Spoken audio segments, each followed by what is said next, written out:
Good afternoon. We're here with Dr. Jack Caravanos, a clinical professor at College of Global Public Health, and we're going to chat with him for about 30 to 60 minutes. Please send in any questions you have, put it on the comments section.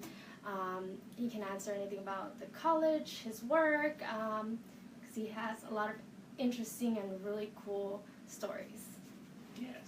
Well, welcome everybody. Again, my name is Jack Caravanos. I'm a clinical professor here at NYU's College of Global Public Health. And I teach environmental health courses. And I also do a fair amount of global environmental health research, usually in low and middle income countries. And most of that work is sort of recent, about the last 10 years when I started working with Pure Earth. Pure Earth, you could look them up, pureearth.org, is an NGO that identifies waste sites and then proceeds to find money to clean them up. So when you identify a waste site, it gets a little complicated and they need some scientific support, and that's where I come in. So my first question, I want to learn about you and your background, your story, where you grew up. Yeah. Well, I'm a child of the 60s, and I remember the contamination in the 60s and 70s, and the Detroit River catching fire, and some really horrible environmental situations. And I was in college, and I had to take a science course, just like many people, and I stumbled into a course called Chemistry of Environmental Pollution. And it was great, because I love chemistry, and it can get a little boring or a little distant, but when you relate it to water pollution and when you relate it to toxins and the death of birds and ecological impacts, it sort of gets fun. So that one course, and to be honest, it was at a community college, at Queensborough Community College. I'm born and raised in New York.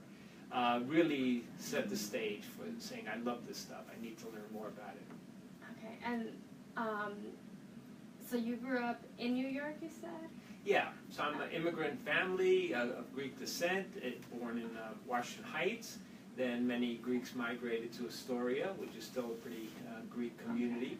Okay. And pretty much spent my whole life here. Yeah. Okay.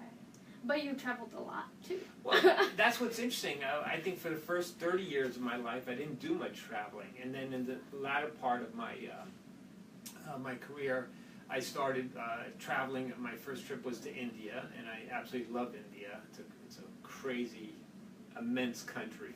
And they have a lot of environmental issues. And since then, I've been to just about every continent, mostly low and middle income countries, including Indonesia and Vietnam and of course, India and Zambia and Senegal and Ghana and all those. It's fun. I'm kind of jealous. Well, it took me a couple of years to get there, so you still have years to go. I hope so. Yes. Okay. And in graduate school, or because this that course you took, you said it was in college. Yeah. And afterwards, how did you kind of immerse yourself in the field, in academia or your work experience? Yes. So I proceeded to get my bachelor's in environmental health. It was rather new back then. And they needed a lab tech to literally clean bottles and test tubes, and I applied for the job, and I ended up being the environmental lab tech for the program. So when I graduated college, I ended up staying there as the lab tech, and I really got into measurements of using the instruments to measure contamination. And it's really cool to have a little gizmo, a little electronic device that measures air pollution or water pollution or noise levels. And that sort of launched me in saying, oh, I got to learn more. Because all the work you were doing, you were measuring here in New York, correct? Right. Because my original interest is really sort of more urban health and worker health. So there are a lot of chemical hazards that both in the workplace and the environment live. So something like asbestos is a workplace hazard, but if you buy a house with asbestos insulation, it becomes an environmental hazard. So workplace and environmental sort of come together very often in our field. Yeah, like public health, that's what it is. Everything's so overlapping and interdisciplinary. Yeah, absolutely, yeah. Whether it's the biostatistics and what you're measuring and epidemiology, they're all it's all individual sciences coming together. And it was And it was a lot of fun. And what's interesting is I went to Polytechnic University of New York. And it was right when NYU sort of gave up its engineering school, and Polytechnic in Brooklyn bought it. This is in the 70s, middle 70s. Yes. So, and most of my professors were NYU professors that had just come to Polytechnic. So here it is, you know, decades later, and I'm at NYU, and sure enough, now Polytechnic has been purchased and taken over by NYU and is thriving. Yeah. So I still know some of the professors that were there when I was there. So it's sort of a full circle to come back to NYU. Seriously, and also I know even CGPH as a school, they're starting to have like professors associated with that school. Yeah, because so many of the solutions in environmental health are engineering, whether it's noise controls or toxins or gases. So even climate change. So a lot of people say, well, engineering, we could engineer a solution. We don't have to change behavior. So that's why engineering and public health very often come together. Awesome. Yeah, I have to say I'm very lucky both to experience the urban environmental world in New York and then sort of take my skills and start improving people's lives in low and middle income countries. Yeah. And how did you make that jump from like here more local to an international? Yeah, we get sabbaticals, and usually during a sabbatical you sort of explore new ideas, and a group at Pure Earth, back then they were called Blacksmith Institute, they needed some help, and I was on sabbatical, so I said, yeah, I could volunteer and help you out with this. So one thing led to another, and they liked my work, and they said, well, can you go there and do some training in India for these people? So I went there, and then I realized the immense eye-opening experience of just seeing the extent of contamination. So whether it's soil or air or water, and I think our students, being sort of a global population here at NYU, they know what Bangladesh is like, and what Ghana is like, and what Peru, and some of the environmental conditions there. So they're so much worse than what we have here in the U.S. So that really said, okay, second part of my career, I'm going to focus on global health. Yeah, it's good. Yeah, no, that sounds awesome and amazing. Yeah. And I see that you have a lot of things for us to look at, so maybe we can jump into that.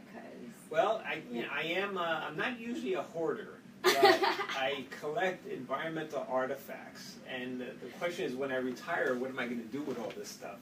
But a lot of my colleagues would look at this table and they would declare it a hazardous waste site. But I just want you to know that the mercury and the asbestos and the lead is all contained and there's no exposure. All right. So it's we're good. We're good. And that's some of the skills we try to teach people is just because you have a rock here that may have some chromium in it, it doesn't mean the chromium is going to cause cancer. It takes a lot for this material to sort of get powdered and get to a form where it can really produce disease. Right. I mean, because in what form do a lot of these, or some of these objects or elements, how do they produce the negative effects? Yeah, so one of our biggest hazards these days worldwide is asbestos. Asbestos is a natural rock, and here it is. This is raw asbestos from Canada. It's as hard. Can we see it? Maybe we need to move this up a little tiny bit. All right. All right. So this is what it looks like. There you go. And you could see these glistening fibers, these striations here. That's the asbestos vein. I don't know if you can see that. Let me see. Yeah. Maybe if the lighting this way. Yeah. One sec. Yeah, I see now. You could see that. So that is a vein of asbestos, about an inch, quarter-inch thick. It varies. And it's not dangerous this way. But when you take this and you chop it up and produce powder out of it, like what you have here, This is, again, these are the fibers. I don't know if you can see it there. When you rupture that and crush it, you produce a very flaky airborne material that floats like it's weightless. And that powder is what causes disease. It's inhaled. Once it's inhaled. Now they use that powder, fibrous material, because it doesn't burn and it's a good insulator. So what we have here is air cell insulation, very common in New York City housing, old housing. If you have an old home in Bayside, in Flatbush, in Pelham, it's quite possible that your insulation materials were insulated with asbestos-containing material. Oh. Yeah. And this stuff, when it's powdered and airborne and what they call friable, can produce exposure, and with enough exposure, disease. So that's asbestos. So this is perfectly safe, but when you have it in a form where it's a powder, like even here's powdered asbestos. If I were to open this jar, or God forbid, if this broke and spilled on the floor, we would have an emergency situation here. But this is a powdered asbestos that they use for filters and for all sorts of different things. Yeah. So, and what we do here is teach students how to understand the exposure assessment that's going on. Meaning, just because you have the material doesn't mean you have disease. There's a lot more to it than that. Yeah, and that's some of the work that you do with Pure Earth. Yes. Right? Because I was reading about how you try to go to these low and middle income countries and provide solutions for them, or less toxic solutions for them. Yeah, it's because some of these we have to use. India still uses tremendous amounts of asbestos for, well, sort of for this material. This is asbestos panels, and they call it transite asbestos cement, and a lot of roofing material and pipes are made with this type of material. And whether it's China, Bangladesh, India, Pakistan, they are still using tremendous amounts of this type of asbestos. So it'd be nice to say let's ban it, but the reality is in many countries this is sort of the only option. So the next question is, can we use it safer?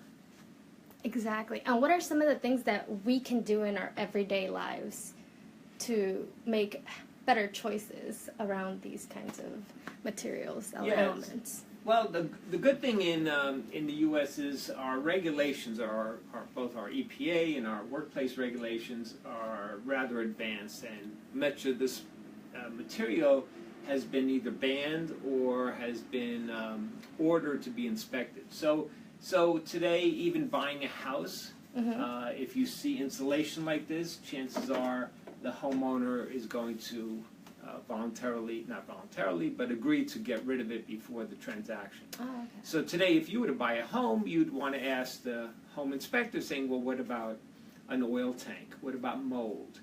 Does this house have lead paint in it? Is there any asbestos insulation? What are the tiles made of? Oh. So home inspectors today are pretty sharp, and they can sell you a variety of services. And the good thing is, the people today know to ask about lead paint, and to if they see staining on sheetrock, they'll ask about mold. Okay. Yeah, there's home buyers out there. Yes. And also, you have a shout out from Maureen. She says she loves your collection of asbestos rocks and other materials, and that she's reminded of your class. And she's curious as to when more environmental classes will be offered by CGPH. Yes, and that's a great question, and the answer is soon. We have several courses coming online. One is climate change and public health. We're rather excited about that.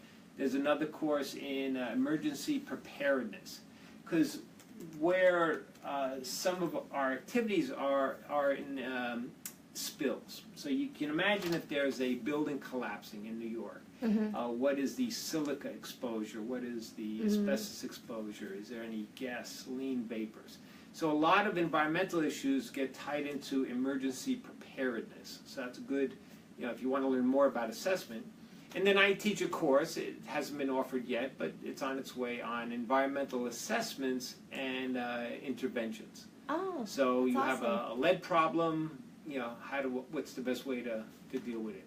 So that's sort of a hands-on course with a lot of examples. Oh, that sounds really cool. Yeah. I'm jealous. I wasn't here for that.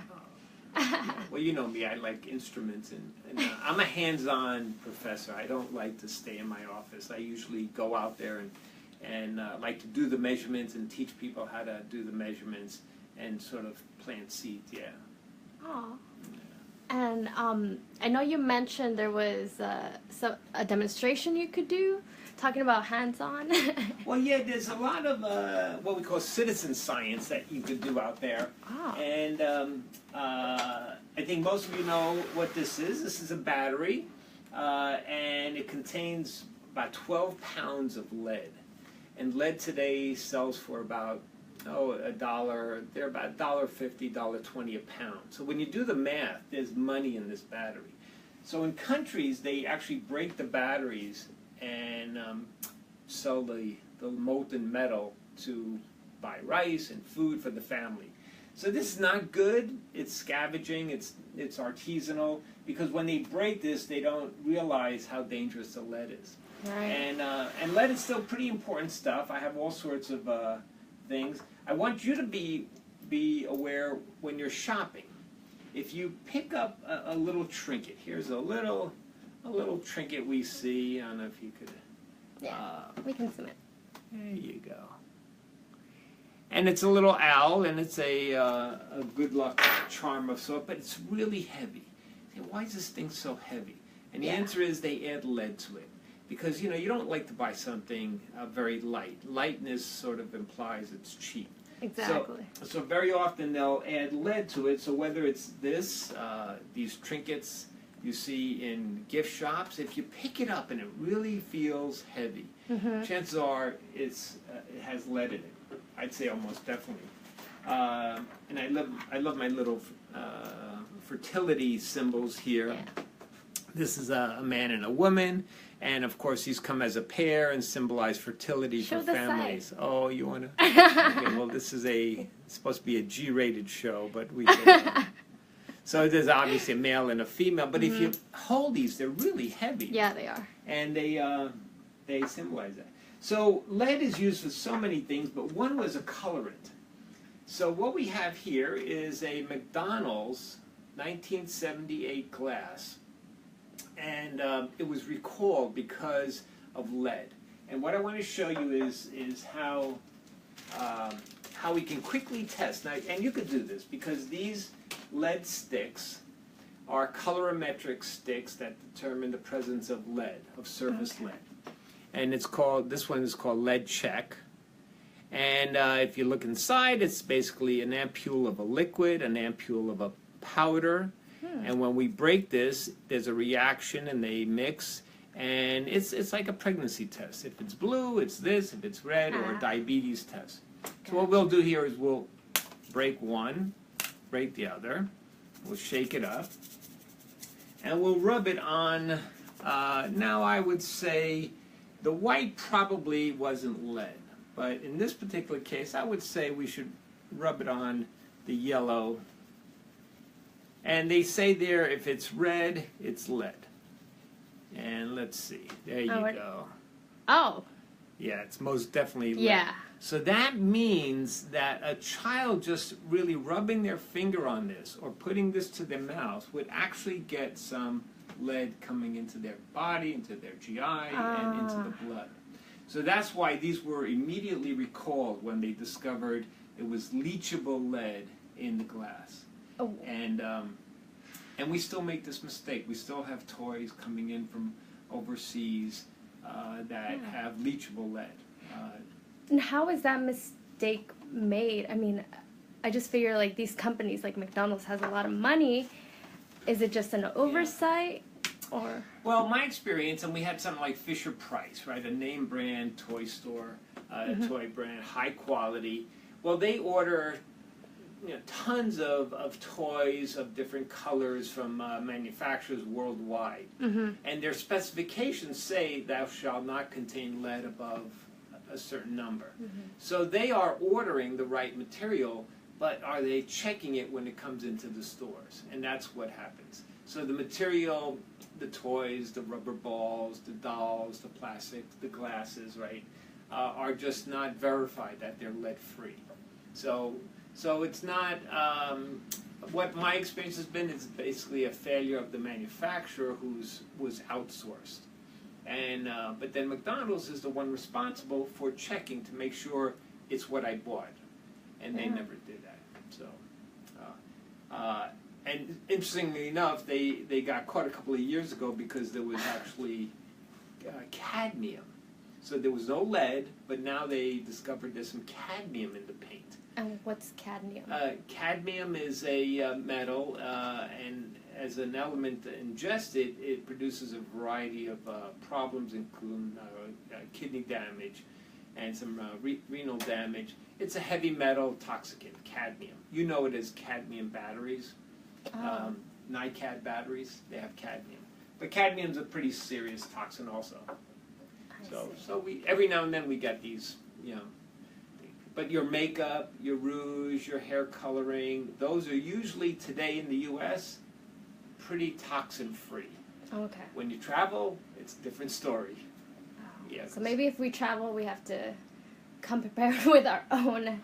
I would say be careful buying lipstick in some of these countries because they've been known to use lead chromates as colorants in lipsticks and makeup. Yeah, so it's not food. You're not supposed to eat it, but they very often will put it into lipstick, not realizing people do ingest some of that. Yeah, I mean sometimes when you're eating, it just gets in there. Yeah, absolutely.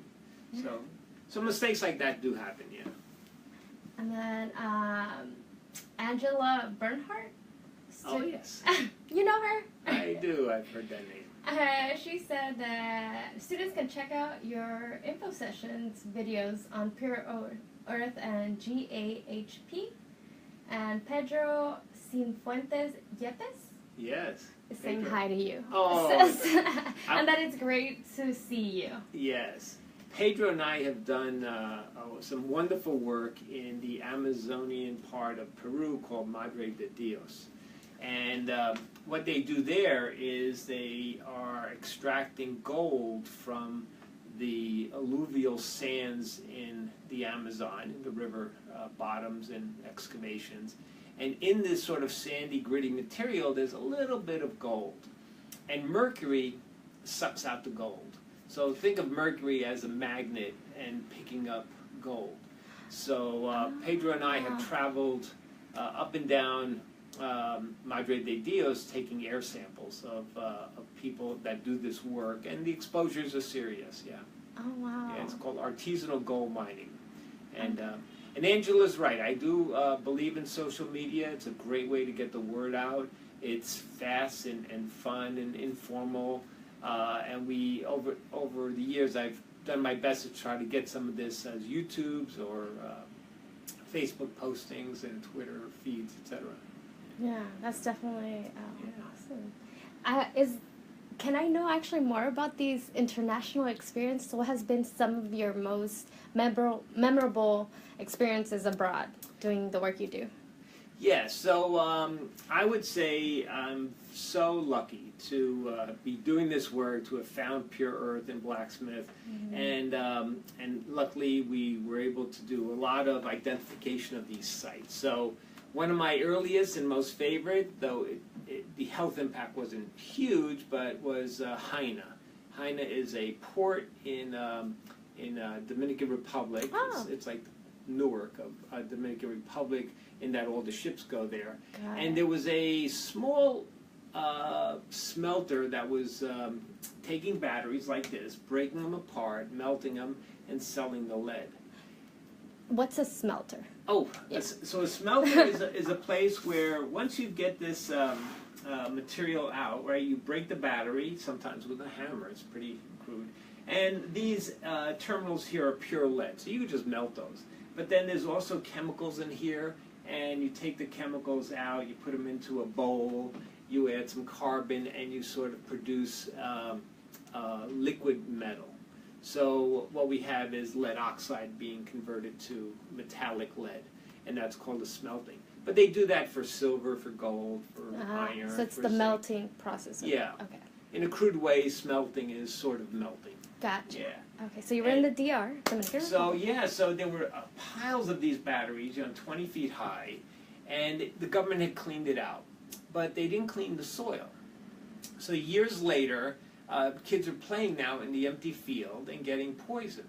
And we identified the site. We got some, what we always need is the champion, whether it's the Erin Brockovich or these people who are local champions. So it's usually a local person who is motivated and wants to get action. And we found one, and she was wonderful and helped us mobilize the community. The government wanted to do the right thing, so they didn't really fight us. They didn't have money to clean it. Mm-hmm. You should know low and middle income countries cannot do this cleanup. They don't have the money, and there's other priorities. So that's why we go for international monies to help us do this, and donations. It's a big, between international foundations and then donations, that's how we can clean up this site. So for like a ridiculously low $100,000, we were able to clean up this site and impact hundreds of kids. And as years went out, the bloodleads went right down. So it was so nice to see a problem, design a solution, get it done, find the money. Everybody was contributing, and really just see the bloodleads sort of not quite disappear, but definitely way down. Yeah, so that was good. And then you may know personally that I do love motorcycles, but so my best one was with Pedro and my colleagues in Madre de Dios in Peru, where traveling to a site, we ended up having to motorbike there. Mm-hmm. And this was heaven, to be on a dirt bike racing through the Amazonian jungle. What? Yeah, I know it sounds... Out of the movies. Yes, and it was like, you see these pictures of motorbikes half in water and mud, and I'm riding this with instruments heading to a site to do my measurements, and I'm thinking, can it get any better? Because I'm doing what I love to do most, environmental assessment in the developing world, and I'm going there on my favorite hobby, motorbiking, and they're actually... well, they're paying my expenses. So, I mean, this is called success. I think I was so fortunate. And now it is sad when we do find contamination. So while we're having fun and building some nice stories, it is sad because some of these communities way in the jungles are using mercury and getting exposed. Mm-hmm. Yeah. And do you know, Angela wants to know about Zambia. Kabwe? Yes, Kabwe. Yes. Yeah, Kabwe's a really sad story. And what's sad is that it's decades old. So this is a mining village where they take lead-containing rock, they crush it, and they process it, just like they process iron or zinc or gold. Mm-hmm. Eventually, the town of Kabwe, the mine sort of went dry. They didn't really need it. It wasn't economical to keep it going. So they pretty much stopped the mining. Everybody's still living there. Now it's flat. It's very dry. There's very few paved roads. So everything's a dirt road. And all the lead is still there. So that trucks would come by, stir up the dirt, get a cloud of lead-containing dust, and it would just settle. So what's happened is the whole city has lead contamination in the top few inches of soil. And the numbers are horribly high. And years ago, thanks to Pure Earth and trying to get some funding from international donors, we were able to do some pretty good blood testing with the health department down there. And we found some really, really high levels. So I am convinced there's serious morbidity as well as mortality probably going on in Zambia. So luckily we got the attention of The Guardian and the Pulitzer Center, so I just came back from a great trip where I was with a reporter from The Guardian and a world-class photographer, Larry Price, and thanks to Pure Earth, we went down there, and the three of us did some amazing photography and interviews, and it's a great story in The Guardian. So go check out that article. Yes. We'll put it in the comments at the end. Yeah, it's pretty. I have to say, Caravanos is a pretty rare name. So if you just type in Caravanos and Zambia, you'll probably get there. So. And what do you plan, or what are the plans for Zambia moving forward? Well, the importance of doing stories like this is getting the attention of everybody, of the governments, of the international agencies, of people like ADB, World Bank, WHO, UNIDO, all these international groups, as well as people and donors, right? So you have families that want to help and getting money. But the key is to figure out a remediation that's sustainable. Right. So we don't want to go in there with a Band-Aid and quickly just patch it up. Like some people say, oh, why don't you just give chelating agents to people to suck the lead out of their blood? Well, that's not a permanent solution, right? So why don't you just train them to wash their hands before they eat? And that's not a bad idea, but it's not the final solution. So what we're doing is we're experimenting with different remediation strategies. Meaning, should we remove the soil? Should we scrape off the top layer? Should we cover it? What should we cover it with? What type of plants grow best? So we're doing pilot projects. Oh, okay. Yeah.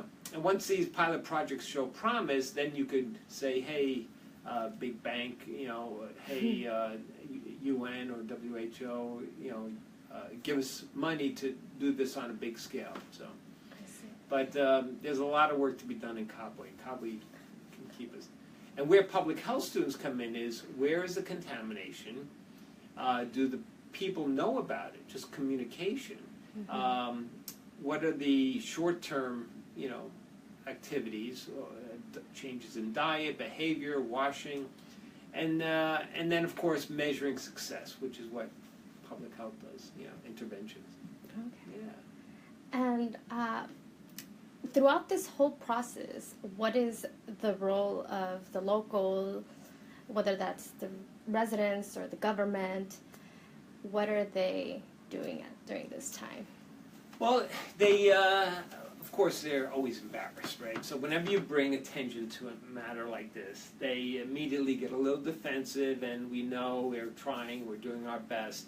And what I love about Pure Earth, its philosophy is really not antagonistic, right? We're not trying to, send anybody to jail. We just want to fix the problem and improve health. So that's a great philosophical approach. It's not the only approach. There's legal action too, but we don't do that. And essentially, the governments want to do the right thing. The ministers, usually we work with the ministers of health. But even the environmental ministries usually know that this is bad and we want to do it. But the challenge very often is you have HIV, you have malaria, you have leishmaniasis, you have all these diseases in the background, and you have lead poisoning. So given that lead poisoning doesn't hurt, it's hard sometimes for them to believe that it really is a problem. So, but I would have to say, whether it's Dominican Republic or Peru or Vietnam, some countries are fast, but Vietnam's amazing. They really are gung-ho in cleaning up some of their activities. So we identify a site, they really want to get there and do something quickly. Why do you think that is the case for that country? Oh, that's a good question. It must be a sociological, anthropological, behavioral. Yeah, I don't know why some countries. Vietnam is amazing how they've grown in the last 20 years or so. So they're very progressive that way. Some countries are hard, right? China, they really don't want our help. They want to sort of do it themselves. So every time we try to do something in China, whether it's e-waste or lead, they say, no, we're on it. So other countries need help, and most of Africa needs help. Whether it's Senegal or Ethiopia or Ghana, they're eager or Nigeria. They want help. Yeah. And in your experience, what has been some of the most efficient ways to promote that local engagement or that buy-in from the locals? Yeah. And it's important that they see they have control and ownership of the product and the final thing, so that it's not just another rich company coming in, cleaning up a dirty area and saying, okay, goodbye. We want to transfer the knowledge, we want to transfer the technology, we don't want the money goes to the country, it's spent well, and some countries are really proud of. In Indonesia, we did this cleanup in Indonesia at a toxic site, and it was the first toxic cleanup in Indonesia, which is a huge country of like 300 million people. So they were like so proud that they did it. Sometimes doing the first one gets infectious, so that's a good feeling. Yeah. And Angela wants to know, what was the hardest part in Zambia? Yeah, I would have to say, and not to sound cliche, but the children, just seeing the children and what they're wearing and what they're eating and the clothes, and they're running around. It's a tropical area, half naked with no shoes on, running around lead fields that have thousands, sometimes tens of thousands parts per million of lead. Hundreds of times higher than the allowable level. And they're eating something and they're putting their fingers in their mouth, and just seeing them, because there's no forks and knives, they're eating with their fingers very often. I could just almost see the poison going into their body. And they just don't, forgive me, they sort of don't seem normal kids. Inquisitive, playful. I try to engage them. They're very quiet, they're distant. Now, I don't know how much of that is cultural or how much of it is lead poisoning, but it just didn't seem right. So that's the hardest, when seeing the kids, because that's the next generation. And as far as logistical or practical challenges when traveling to all these different countries all over the world, in your experience, what are some of the lessons learned? Yeah, well, I'm rather happy that we can identify these sites. We could do the risk assessment. We could sell a good story. We could describe it, come up with some good ideas. But funding is always tough, and it's a shame that we clean up one site. Just imagine cleaning one block in New York City, in Manhattan, but the other 20 blocks around it are still contaminated. So it's always frustrating that we can't do a whole city or a whole area, because it just usually finances. Yeah. But I have to say we're the staff at Pure Earth is very active to try to find foundations. There are people, donors, Bill and Melinda Gates and Bloomberg and Zuckerberg. All these people want to do the right thing, and very often they're giving some money over.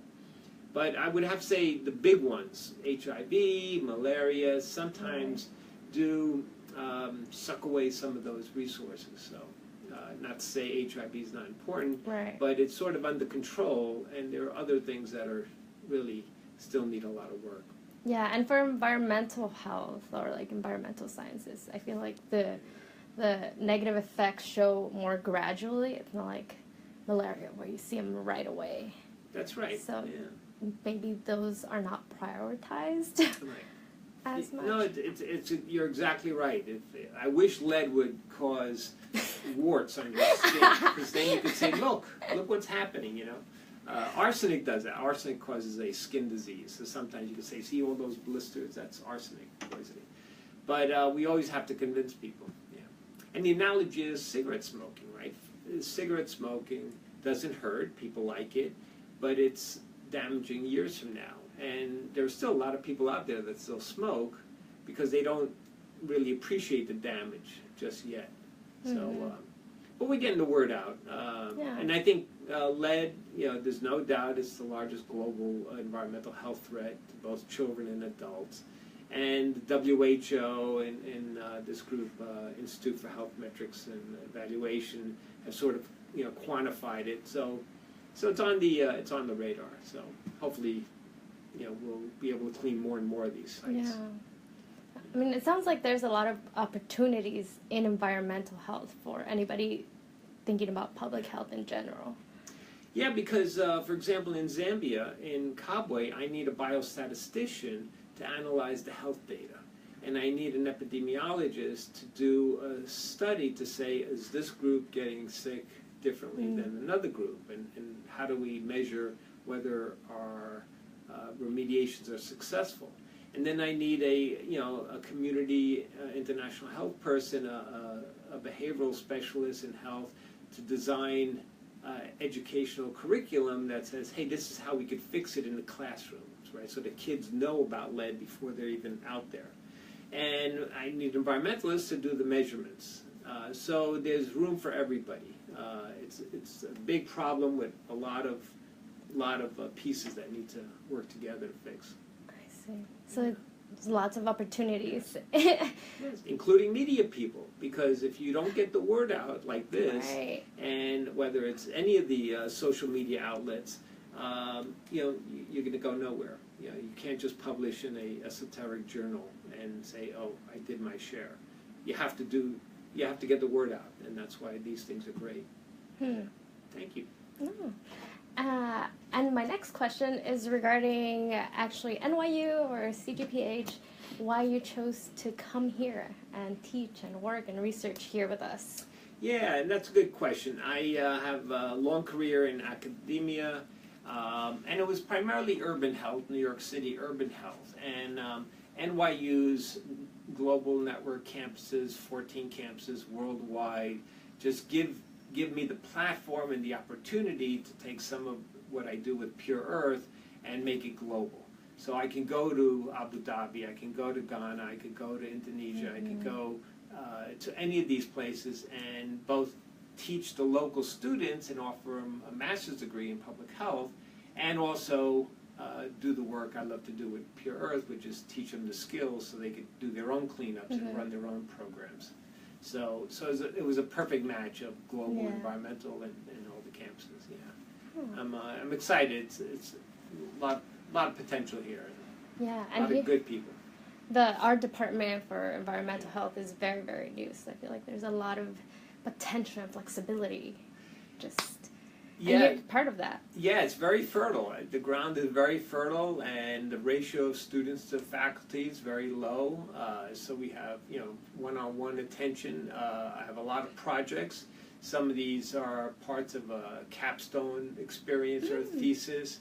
So I think anybody that works with me will be working, in countries outside, in one way or another. So that's good, yeah. And what kind of student or what kind of person do you think thrives in a program like CGPH's or in New York in general? Well, I think we're so lucky in New York because whenever I teach, whether it's face-to-face or even online, I say a story and there's someone in the audience that knows exactly what I'm talking about, whether it's a waste site or whether it's a drainage ditch or whether it's a dung cake that people are burning for fuel. So I just love the fact that our students are the world. They are global students. And of course they're very qualified and they're really personally motivated to do some good work, right? Public health is not investment banking, so we may not get very rich in this, but the reality is it's so satisfying. And I would have to say the new group of students coming in with their social media skills and their desire to just sort of break out of the box. And, publishing is good and abstracts are great and conferences, but then there's a whole other way to get that word out. And I think that's where we could learn a lot from our students. Seeing as you have lived here your entire life, essentially, what are some of your favorite things, events here in New York? Whether they're public health related or not. Yeah. Well, I love architecture, so I would say just walking down Broadway when people come into the New York, friends, say, "What should I do?" I say, "Well, go to Broadway and 59th Street and walk all the way down Broadway and just look up and left and right and the architecture and the buildings, going through all the neighborhoods." So for me, relaxing is walking the streets of the city, and I have an architecture friend who teaches me a lot. And even looking outside my window now, there's this Yeah, wacky, you have a great view, actually. there's this wacky building of different penthouses sticking every which way. So it is kind of cool. So I enjoy that.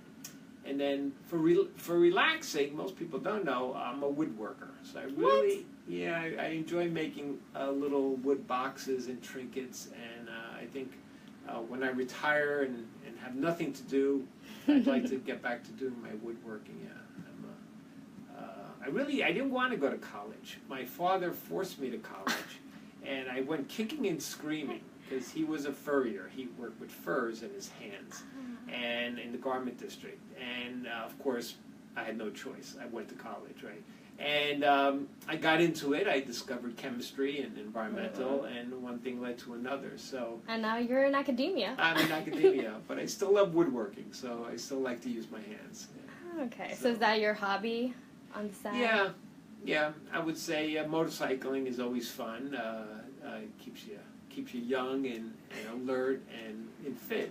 But I would say, yes. Yeah. Oh no, trust me. Zigzagging my way through Manhattan takes skill. Any bicyclist knows that. And but I think if I had a hobby, it would be woodworking is what I do. Mm-hmm. Yeah. What's some of your favorite food? Actually, this is a two-part question. In New York, and then favorite food from all the different places that you've traveled to internationally. Yes. Well, I still revert to my typical cuisine of Greek food. I love all the Greek dishes, and they're pretty healthy stuff. I would have to say I really enjoy Vietnamese food. Some of it can get a little spicy. I don't know why they eat soup in the summertime. I haven't figured that out. But the pho, yes, that's what people say. It sort of purges their body, But those soups are just absolutely great. So when I'm there, that's all I eat. But I live near Midtown Manhattan, near the Indian, what they call Curry Hill. Oh. So I'll eat anything. So it's good. And we have a question from Valeria Kovac. Have you ever calculated how many assessments you did? Which one was the most memorable? Oh, I have not calculated. That's a good question, and I need to probably make a list of them because I've been with Pure Earth for over 10 years, and we do a lot of sites. I've been to 35 different countries. What? Yeah, so it's good.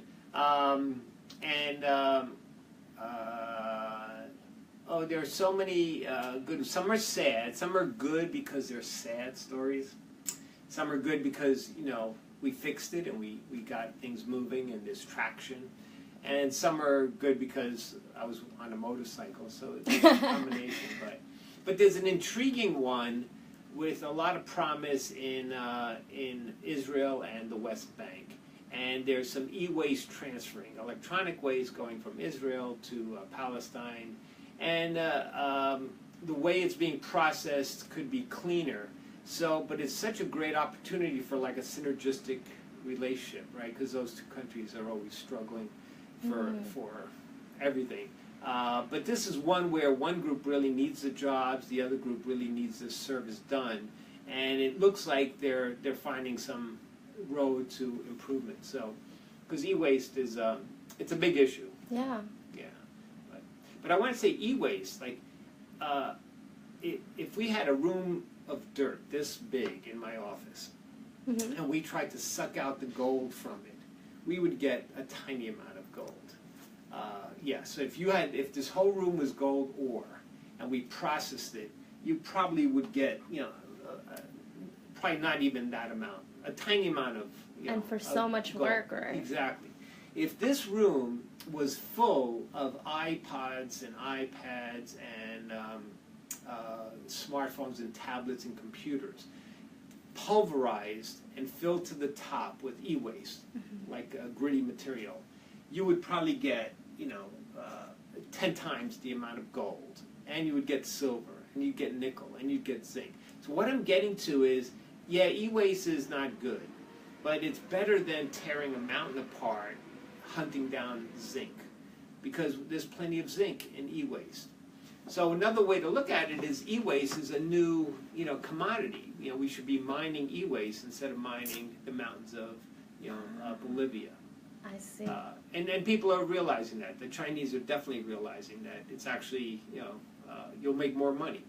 So, Yeah. so it's but it takes a lot to sort of get there because we have to, process all that. Yeah. Yeah. And if for somebody who is interested in this field, environmental health, the kind of work that you're doing, where would you direct them? What kind of documentaries or articles, books? Yeah, there's I get a lot of my news daily. There's an environmental health network newsletter. So every morning, in the morning, I get a scan of all the environmental news globally. And I pick and choose what sort of interests me, so that's how I stay on top of things. I know it sounds corny, but YouTube is so rich in everything, whether it's how do you cut an onion or how do you measure lead in ceramics. So I tell people, don't underestimate the educational power of YouTube. So I enjoy that, and sometimes I just watch them crazy. Like you could do one, recycling e-waste for gold capture. And there's a whole set of videos on how people are doing that. There are people that are taking old computers, smashing them about, and getting the gold out. And they're doing it in their backyard. I know, it's not a totally safe way they're doing it. Anyway, so there's a lot of great learning there.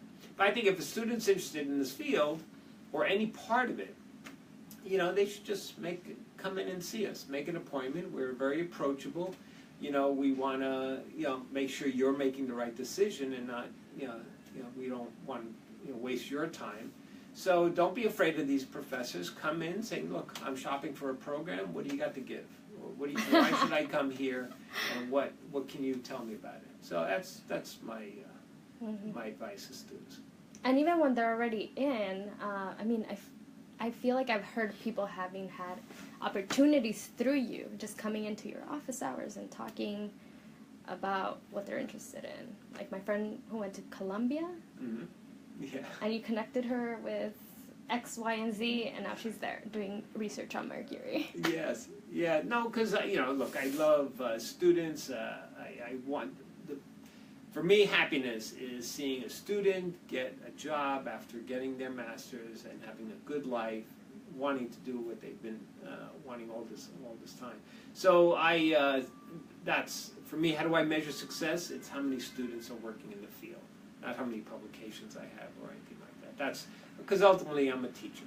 That's what I love to do, and that's why if I can bring some students with me on these projects, I absolutely do. Yeah. I brought dozens of. I think I brought. Not dozens, probably 10 to 12 students over the years on these projects, and they're eye-opening experiences. Yeah. Maybe you should come with me. I mean, if I have an invitation, sure.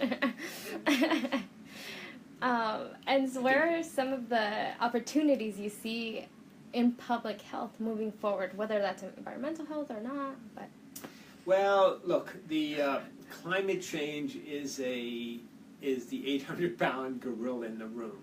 So it's so hard in the environmental field to do anything outside of climate change because it's so overwhelming, whether it's in the media and it is, of course, happening, and we're trying to adjust to it. So, but with climate change comes emergency preparedness and what's called extreme weather events and disasters. So I would say this is all fun stuff, assessing toxins, and there's a lot of it going on. But I also would say a student coming into this school needs to learn about emergency preparedness and climate change in the sense of extreme weather and fires and forest fires or hurricanes and typhoons. Because, we're going to have another terrorist event somewhere. And we're going to have another building collapse. We're going to have another flooding, another Hurricane Superstorm Sandy. These are imminent. Whether it's New York or Houston, who knows? But they're going to happen. And our students have to be able to answer the question, is the house contaminated with mold? Is the house, is there chemical contamination in the neighborhood? So that's why we try to get those skills into them also. Because it's a growth field, I think. Everybody's looking at that. Mm. Yeah. Mm. And now, I want a tour of your office. Oh, well, I'm still unpacking. I still have some construction going on, but sure. Yeah, we can start wherever you like. I mean, we could finish there too if you have anything else. Yeah. Well, I usually have this on a shelf. It's not all finished up. You see a variety of things here. You asked me what's new and hot. Well, this is something I think, sadly, many of us can relate to. My father passed away, and he left us with, 2 pounds of, more than 2 pounds of pills. Mm-hmm. Now, what do you do with these pills? And some are toxic, prescription pills. Others are Advil. Do you flush them down the toilet? Do you put them in the sink? And now, finally, many pharmacies are required to take them back. But are people really doing that? I mean, that's true. tough thing. So that's. And I was in Chernobyl many years ago on a tour, and I don't know how legal it was, but the guy gave me a baby slipper from the. I know it's probably, but it's still hot. It still has a little radiation to it because there's powder on this, and in the powder are radionuclides. So this was 1986, Mm-hmm. and now here we are. 30 years later. 30 years, right? Yeah. 30 years later, right? Yep. Chernobyl. And we have still radioactive material. It's not dangerous, but it definitely gives a spark, so we teach students about that. But this is sort of interesting. This is I did a lot of work in lead paint in New York City, helping people identify sources of lead. And this is a window from an old rehab, and I said I'm a woodworker, so I sort of took out the window panes and I put mirrors there. But it's actually lead paint, but I covered it with a blue paint. That's not. Yes, but if you would take a sample of that, it's lead paint. And I have one of my favorite pictures of some recyclers in Gujarat, India. They're a whole family of recyclers, and you could see what they're wearing, no shoes at all. And they're taking chemical drums and heating them up, collecting the last little bit of chemical, pouring it out, and recycling it. And then my usual toy, of course, some artifacts from my travels. I have many motorcycle helmets. I always keep one handy. How many helmets do you got? I have 4 helmets. Should I ask you how many shoes you have? I have a... Okay. Okay. So say but no, they're all different. I don't need 4 helmets. You sort of collect them. And I'm sort of designing my office. I'm still working on a couple of things here. And I have lots of books? Lots of books, yeah.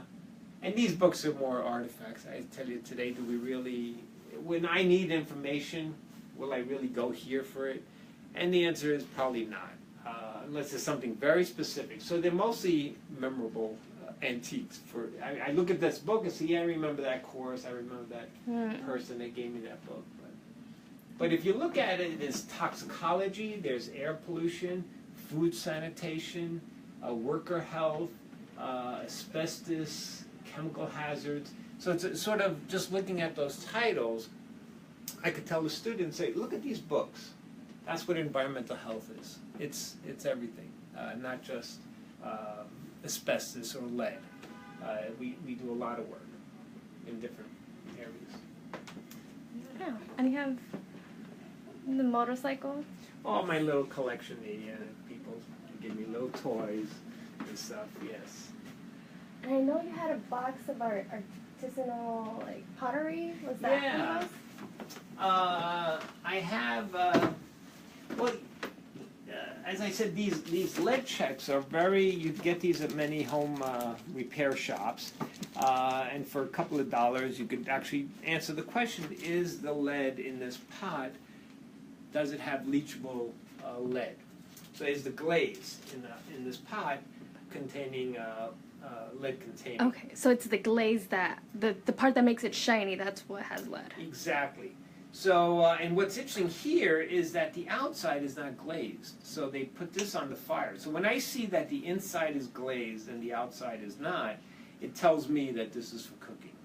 Ah. Because something like a mug gets glaze on the outside for decorative purposes. Yeah, you would never waste glaze on the outside if you didn't have to. I feel like a lot of places abroad, for the tourist, you know how they buy things to take back home, a lot of it is glazed. Would you recommend to not buy that stuff?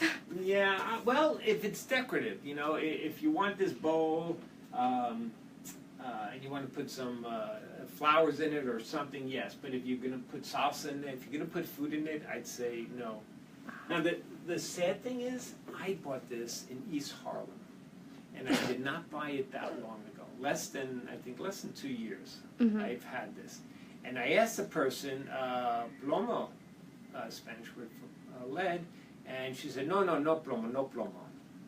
And of course, I knew it had lead. And when I tested it immediately. So the point here is that because this was fired in Mexico under a wood fire, the glaze didn't really lock in. It didn't really seal tightly.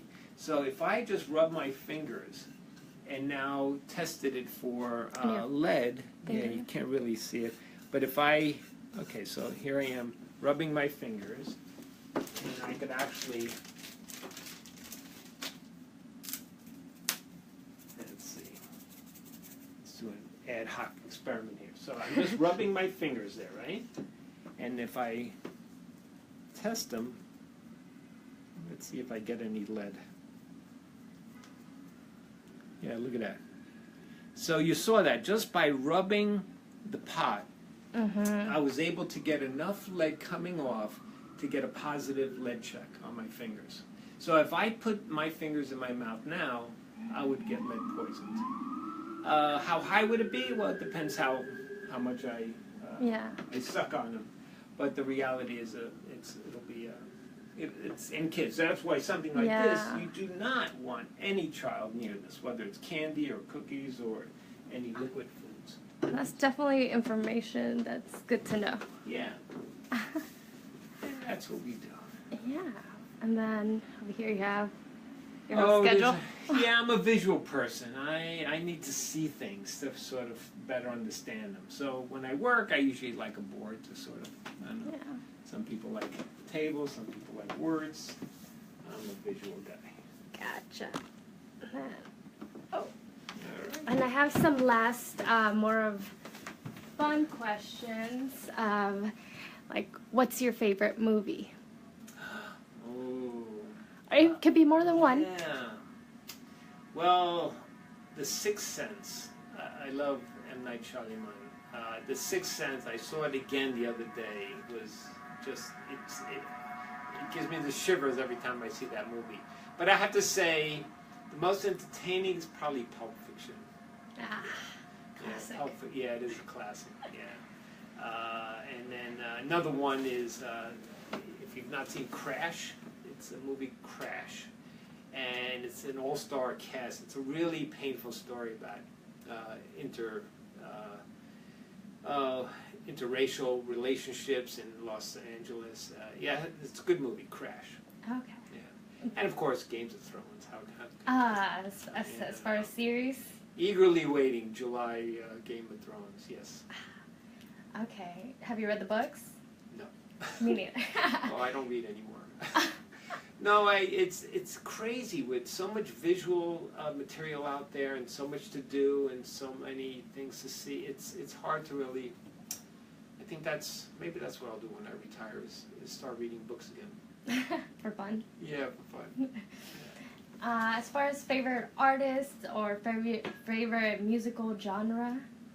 Oh, it's amazing. I still, my music is still evolving. I really like everything. I alternate rock. You know, I try to stay current. Too many of my friends are stuck in the 60s, 70s, 80s, and they don't know any of the new music. So, but I am a Deadhead.